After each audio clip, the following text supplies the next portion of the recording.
नेहा के घर में उसके पति समीर और बेटा बबलू रहते थे।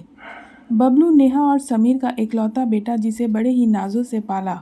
मामूली नौकरी में होने के बाद भी समीर ने बेटे की हर जिद और इच्छा को पूरी किया।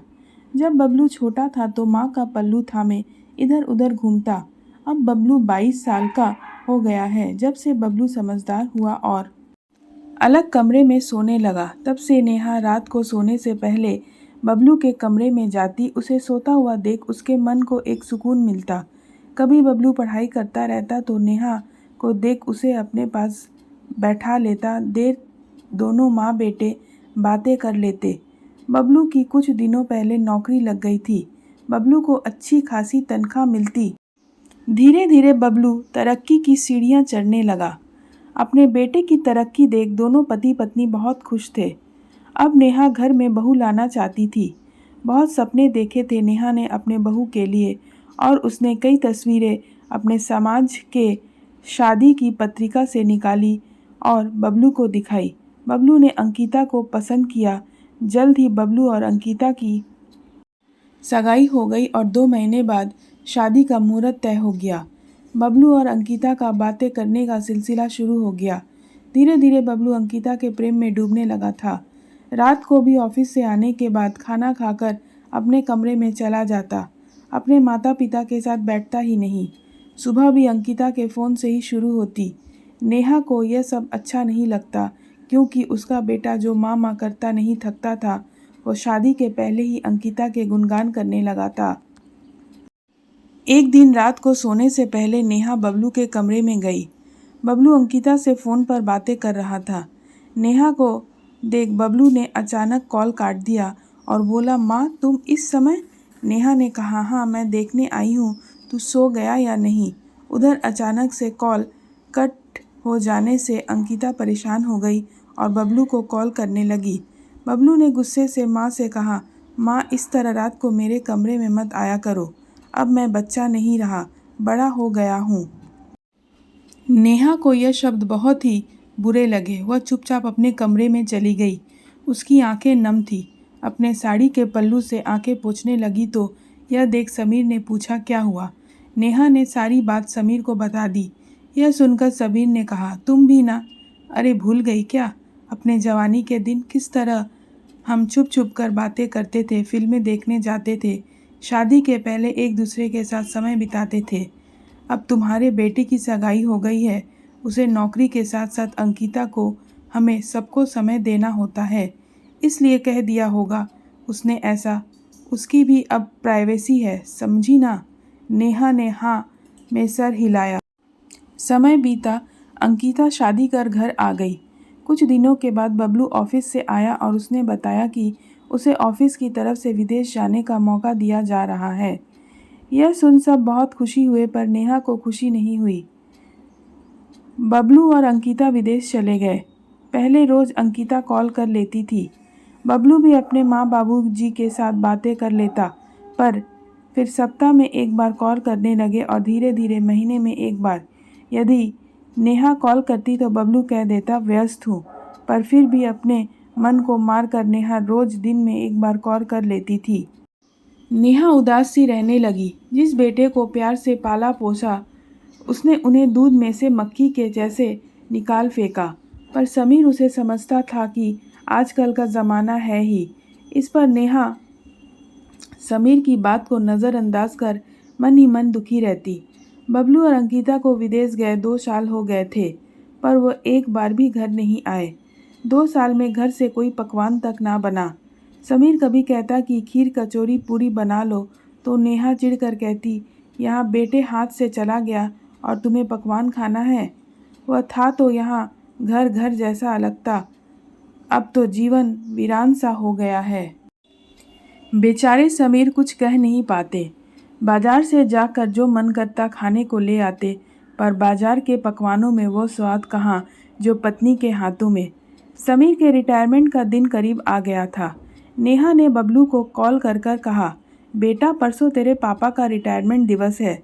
उसके उपलक्ष्य में उनका सम्मान समारोह रखा गया है, इसलिए वीडियो कॉल कर लेना, तेरे पापा को अच्छा लगेगा।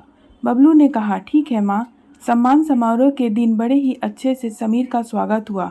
पूरे स्टाफ ने समीर की तारीफ की। नेहा बार बार फ़ोन देखती रही थी कि बबलू और अंकिता कॉल करेंगे। सम्मान समारोह ख़त्म हो गया पर बेटे बहू का कॉल नहीं आया। नेहा ने समीर से पूछा, देखो ज़रा आपके मोबाइल पर बबलू का मिस कॉल हो। समीर ने कहा, कोई मिस कॉल नहीं, तुम झूठी उम्मीद करना छोड़ दो।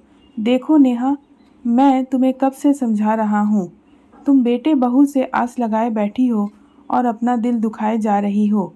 मन ही मन दुखी होना छोड़ दो। वो वहाँ तुम्हारे बारे में सोचते होंगे क्या? नहीं ना? तो वे तो वहाँ खुश होंगे और तुम यहाँ क्यों अपना जीवन बर्बाद किए जा रही हो? बेटे बहू के चक्कर में अपनी जान सुखाए जा रही हो। अरे बहुत से लोग बेऔलाद रहते हैं, तुम भी सोच लो, जैसे तुम्हारी कोई औलाद है ही नहीं। नेहा ने कहा, कैसी बातें करते हो? औलाद कैसी भी हो, मोह ख़त्म नहीं हो सकता। तुम बन जाओ निर्मोही, मैं नहीं बन सकती। समीर ने कहा, जीते रहो घुट घुट कर, बेटे बहू के चक्कर में ऐसा ना हो अपने पति के प्रेम को भी खो दो। नेहा चुप रही, क्या कहे कुछ समझ नहीं आया। रिटायरमेंट के बाद सरकारी क्वार्टर खाली करना था। समीर ने अपनी जमा पूंजी से कॉलोनी में एक छोटा सा घर खरीद लिया। घर बहुत छोटा था पर सुकून था कि अपना घर है। धीरे धीरे नेहा के आस पड़ोस की औरतों से पहचान हो गई।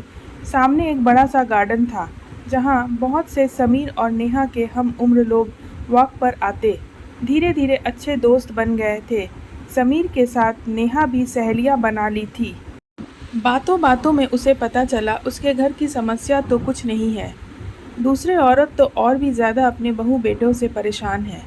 किसी को घर में मान सम्मान नहीं मिलता तो किसी को समय पर चाय खाना, किसी की बहू उससे सीधे मुंह बात नहीं करती तो किसी की बहू बेटे को माँ के खिलाफ भड़काती।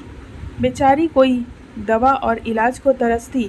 सबकी पीड़ा सुन सोचने लगी, इससे तो बेटे बहू दूर दूर ही भले, कम से कम मेरे पास अच्छा पति है, मुझे किसी का मुंह नहीं देखना पड़ता। चाय खाने के लिए कोई रोज़ की खिचखिच नहीं है। जब हाथ पैर नहीं चलेंगे तो काम वालियाँ रख लूँगी, सुकून से जीऊँगी।